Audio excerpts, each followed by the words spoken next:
नमस्कार। संजय वाच में आपका स्वागत है। मैं संजय सिंह। आज बात करेंगे जाति जनगणना की, जिसे लेकर सुप्रीम कोर्ट में इन दिनों एक याचिका की सुनवाई चल रही है। इस याचिका में कहा गया है कि बिहार में नीतीश कुमार सरकार ने जो जातिगत सर्वेक्षण कराया है, उसे कराने का उसे कोई अधिकार नहीं है। इसमें ये भी कहा गया है कि ये अधिकार सिर्फ केंद्र सरकार को है। केंद्र सरकार को जनगणना अधिनियम 1948 और संविधान की सूची 7वीं की धारा 69 के तहत सिर्फ ये अधिकार दिया गया है, राज्यों को नहीं। इस सुनवाई के दौरान केंद्र सरकार ने शुरू में तो एक हलफनामा दाखिल किया कि वह इस याचिकाकर्ता के रुख का समर्थन करती है और किसी राज्य सरकार द्वारा जातिगत सर्वेक्षण के नाम पर कराए जाने वाली जाति जनगणना का विरोध करती है। लेकिन बाद में अगले दिन ही केंद्र सरकार को संभवतः राजनीतिक समीकरणों के मद्देनजर ये ख्याल आया कि उसे इसका विरोध भारी पड़ सकता है और इसीलिए उसने अगले रोज सुप्रीम कोर्ट ने कहा कि वो पिछला अपना हलफनामा उसे वापस लेती है और उसमें गलती से ये बात कही गई थी कि जातिगत जनगणना कराने का राज्यों को अधिकार नहीं है, जबकि वास्तव में उक्त अधिनियम में ऐसा कोई प्रावधान नहीं है कि राज्य सरकारें जातिगत सर्वेक्षण नहीं करा सकती। हालांकि केंद्र सरकार को यह अधिकार दिया गया है, लेकिन अधिनियम में इसका कहीं कोई जिक्र नहीं है या 7वीं अनुसूची में भी इस बात की कोई व्यवस्था नहीं है कि राज्य सरकार इस तरीके का जाति सर्वेक्षण नहीं करा सकती। केंद्र सरकार को अपना रुख अचानक क्यों बदलना पड़ा? क्यों उसे जातियों की गणना की जरूरत अचानक से महसूस होने लगी? अगर आप इसके इतिहास में जाएंगे और इसके वर्तमान परिप्रेक्ष्य को देखेंगे तो आपको पता चलेगा कि इसके पीछे सीधे सीधे राजनीतिक हालात जिम्मेदार हैं। चूंकि आने वाले समय में देश के 5 राज्यों में विधानसभा चुनाव होने हैं, जिनमें मध्य प्रदेश, छत्तीसगढ़, राजस्थान, तेलंगाना और मिजोरम जैसे राज्य शामिल हैं और जहां ये माना जाता है कि भाजपा की स्थिति काफी नाजुक है। एक राजस्थान और मध्य प्रदेश को छोड़कर बाकी राज्यों में भाजपा की हालत काफी पतली बताई जाती है। ऐसे में जबकि कांग्रेस और उससे जुड़ा हुआ इंडिया अलायंस, जिसमें नीतीश कुमार का दल जेडीयू और उनका सहयोगी वहां पे दल आरजेडी दोनों शामिल हैं, तो वो सभी दल जो अलायंस के हैं, इंडिया अलायंस से जुड़े हुए हैं, वो जातिगत जनगणना कराने की मांग कर रहे हैं और राहुल गांधी इस मांग को कर्नाटक चुनाव के दौरान उठा चुके हैं। चलिए आज ओबीसी की बात करते हैं, पूरी करते हैं। हालांकि बीजेपी की तरफ से कांग्रेस पर इस बात के आरोप लगाए जाते हैं कि यदि वो जातिगत जनगणना के पक्ष में इतने ही थे तो उन्होंने 2011 में जनगणना कराई गई थी जातिगत, उसके आंकड़े सार्वजनिक क्यों नहीं किए थे? उस पर कांग्रेस का कहना है कि हमने नहीं कराए थे, आप जब सरकार में आए तो आपको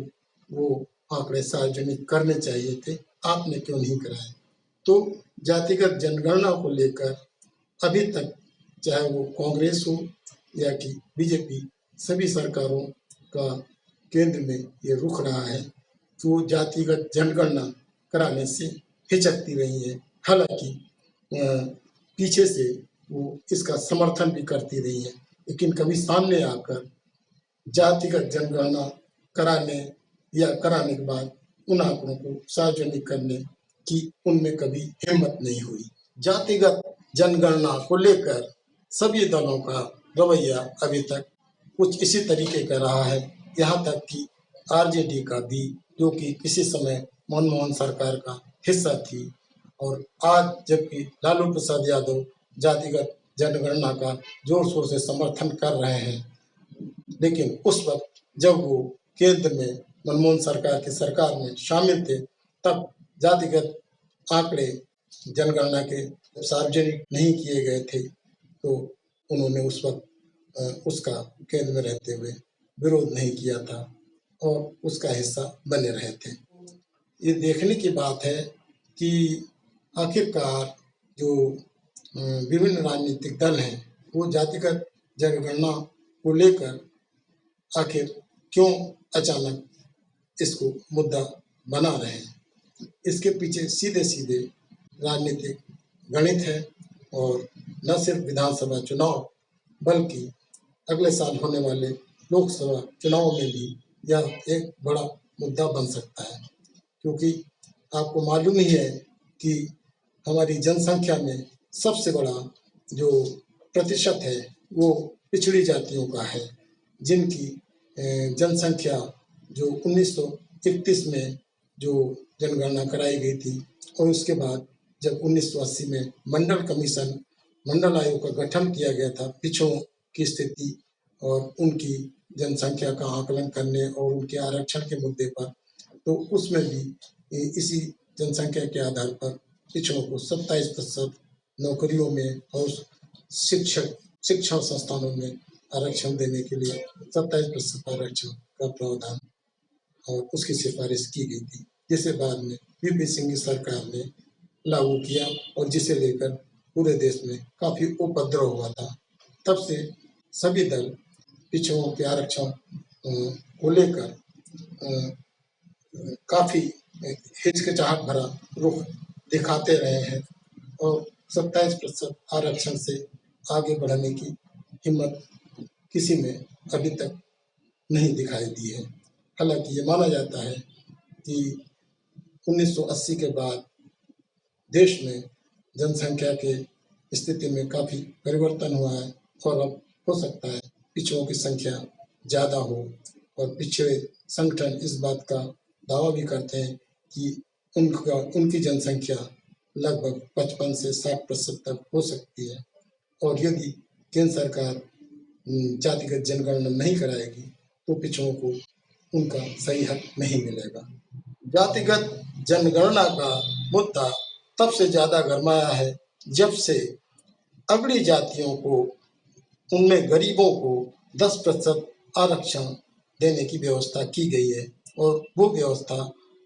इसी मोदी सरकार के वक्त में लागू की गई है और इस मामले का हालांकि पिछड़े संगठनों ने जब विरोध किया और सुप्रीम कोर्ट में इसे लेकर गए तो सुप्रीम कोर्ट ने भी केंद्र के इस निर्णय को उचित ठहराया, लेकिन साथ ही साथ सुप्रीम कोर्ट ने ये भी व्यवस्था दे दी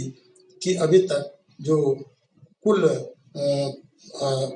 आबादी में से सिर्फ 50% को आरक्षण देने की जो व्यवस्था थी और बाकी 50% जो जनरल कैटेगरी सामान्य वर्ग के लिए बचाए रखने का जो प्रावधान था वो अब उसे समाप्त किया जा सकता है। उसी के बाद से कई राज्य सरकारें इस तरीके का रुख दिखा रही हैं कि वो अपने यहाँ पिछड़ों को ज़्यादा आरक्षण दे रही हैं, उसकी व्यवस्था कर रही हैं। अभी सामान्यतः ज़्यादातर राज्यों में पिछड़ों को 27% आरक्षण दिया जा रहा है, लेकिन कुछ राज्यों में इससे कम आरक्षण की व्यवस्था है, जबकि कुछ राज्यों ने सुप्रीम कोर्ट के निर्णय के बाद 27% से अधिक आरक्षण देने के इंतजाम कर दिए हैं। अभी केंद्र के रुख के हिसाब से ही गुजरात में, जहाँ की भाजपा की सरकार है, उसने राजनीतिक स्थिति को देखते हुए वहाँ पर अपने यहाँ के पिछड़ों के लिए जो अभी 10% आरक्षण की व्यवस्था थी उसे बढ़ाकर 27% करने का फैसला किया है और वहाँ सिर्फ जहाँ पर दलितों की संख्या 50% से अधिक है, सिर्फ वहीं पर 10% की आरक्षण पिछड़ों के लिए व्यवस्था बनी रहेगी, लेकिन जहाँ उनकी दलितों की संख्या इससे कम है वहाँ पिछड़ों को ज़्यादा आरक्षण 27% दिया जाएगा। तो जातिगत जनगणना का जो मुद्दा इन दिनों उबाल मार रहा है और जिसे इंडिया अलायंस के दल आगे बढ़ा रहे हैं और जिसके चक्कर में भाजपा भी अपना रुख बदलने के लिए मजबूर है, उसे मंडल बनाम कमंडल की राजनीति के तौर पे देखा जा रहा है। आपको पता ही है कि मंडल का मतलब ऐसे दलों की राजनीति, ऐसी पार्टियों की राजनीति जो पिछड़ों और दलितों के अधिकारों और उनके आरक्षण की बात करते हैं, जबकि कमंडल का मतलब ऐसे दलों की राजनीति जो धर्म को राजनीति का आधार बनाकर चलते हैं। ऐसे दलों में जो कमंडल की राजनीति करते हैं उनकी अगुआ पार्टी भाजपा को माना जाता है। इसने मंदिर आंदोलन के जरिए देश में जातिगत जो आरक्षण है या जो जातिगत राजनीति है उसे ध्वस्त करने में काफी हद तक कामयाबी हासिल की और उसी की बदौलत ये माना जाता है कि आज भाजपा सत्ता में है और उसे सत्ता से बेदखल करने में बाकी दलों को, जो इंडिया अलायंस से जुड़े दल हैं, उन्हें काफ़ी मशक्क़त करनी पड़ रही है। और पिछले 10 सालों में लगातार केंद्र में मोदी सरकार के रहने के पीछे कमंडल की राजनीति को ही आधार माना जाता है। हालांकि ये भी सच है कि मोदी सरकार ने कमंडल के पीछे मंडल की राजनीति को भी आगे बढ़ाने का काम किया है और इसी का नतीजा है कि आज बहुसंख्यक दलित और पिछड़ी जातियां भाजपा के साथ हैं। भाजपा का बहुत बड़ा वोट बैंक इस वक्त इन्हीं जातियों के मतदाताओं से बना हुआ है। यहाँ तक कि भाजपा के जो सहयोगी दल हैं, एनडीए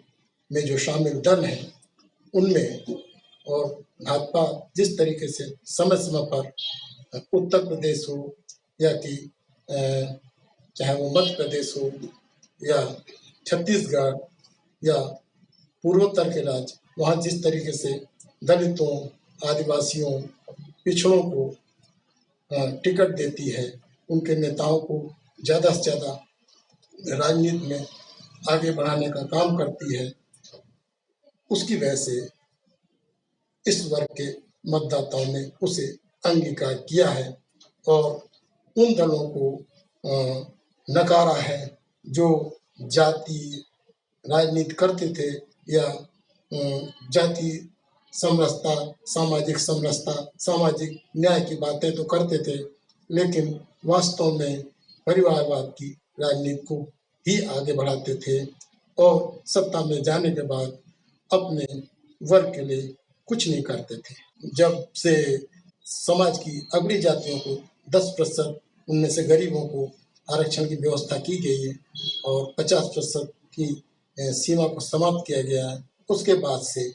ये बात अब बेमानी हो गई है कि जातिगत जनगणना नहीं होनी चाहिए या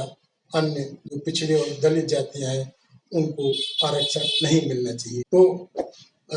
चूंकि समाज में दलित और पिछड़े हैं जो सामाजिक और शैक्षिक रूप से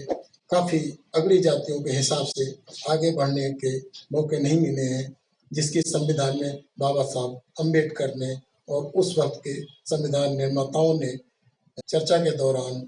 बहस मुबाहिसे के बाद जिसके आधार पर ये व्यवस्था की थी कि उन्हें समाज की मुख्य धारा में लाने के लिए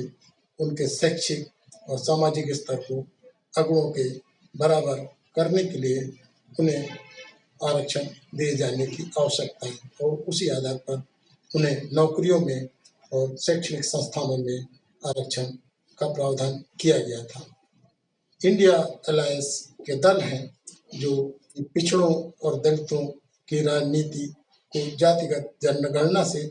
जोड़ना चाहते हैं, उसके पक्षधर हैं और अब बीजेपी भी जिसकी पैरोकारी करती दिखाई दे रही है, तो उसे अब स्वीकार किया जाना चाहिए, क्योंकि ये बात बिल्कुल वैज्ञानिक रूप से तथ्यगत है कि जब तक समाज में विभिन्न वर्गों, विभिन्न जातियों की हिस्सेदारी पता नहीं चलेगी, उनकी जनसंख्या का अनुपात नहीं मालूम पड़ेगा, तब तक सरकार किसी भी तरीके से इन वर्गों के साथ न्याय नहीं कर सकती। सरकार को यदि पता होगा कि किस वर्ग के, किस जाति के कितने लोग हैं, तो उस हिसाब से वो अपनी योजनाएं बना सकती है, उनके कल्याण की व्यवस्था कर सकती है। यदि कुछ लोग पहले से आगे हैं, उन्हें उतनी मदद की, सरकारी मदद की आवश्यकता नहीं है, क्योंकि वो अपना भला स्वयं करने में सक्षम है। जबकि जो लोग अभी पीछे हैं और जिन्हें सरकारी नौकरियों में या शैक्षणिक संस्थानों में अभी प्रतिनिधित्व नहीं मिला है, या जो अभी बड़ी संख्या में बेरोजगार हैं, अनपढ़ हैं या बहुत कम पढ़े लिखे हुए हैं, आर्थिक रूप से जिनकी स्थिति बहुत अच्छी नहीं है, जिन्हें जातिगत स्तर पर भेदभाव का शिकार होना पड़ता है, उन्हें यदि आगे नहीं बढ़ाया जाएगा तो समाज में कहीं न कहीं विद्वेष और भाईचारे में कमी दिखाई देगी। दुनिया भर में इस तरीके के पिछड़े वर्ग के लोग हैं, जैसे कि पश्चिमी देशों में काले लोग हैं, वहाँ पर किसी समय में उनके साथ भेदभाव होता था। अब उन्हें समाज की मुख्य धारा में लाने के लिए और उनके प्रति पूर्व में किए गए अन्याय को दूर करने के लिए वहाँ की सरकारों ने लोकतांत्रिक व्यवस्था में उनके आरक्षण की व्यवस्था की है। यहाँ तक कि अमेरिका में जो यहाँ से एशिया मूल के लोगों को शिक्षा में और नौकरियों में आरक्षण के प्रावधान किए गए हैं, और यहाँ से जाने वाले, यहाँ तक कि भारत से जाने वाले बहुत से युवाओं को वहाँ पर इसी आधार पर प्रवेश मिल जाता है, क्योंकि वो इस कोटे का लाभ ले लेते हैं। जब पश्चिमी देशों ने लोकतांत्रिक व्यवहार के मद्देनजर आरक्षण को उचित माना है, तो क्यों नहीं हमारे यहाँ भी इस वैज्ञानिक व्यवस्था को अंगीकार किया जाता है। इस विषय में आप लोगों की क्या राय है? क्या हमारे देश में आरक्षण लागू रहना चाहिए, और क्या इसे अभी इसमें बदलाव की आवश्यकता है? जनसंख्या के अनुसार इस पर अपनी राय दीजिए और हमें बताइए, ताकि हम आगे उसी के अनुसार अपने कार्यक्रम में संशोधन कर सकें। आप इस कार्यक्रम को सब्सक्राइब करिए और इसे लाइक करिए, अपनी टिप्पणियाँ करिए और हमें बताइए कि हम इसे किस तरीके से इसमें सुधार कर सकते हैं। तो आज के लिए इतना ही। धन्यवाद।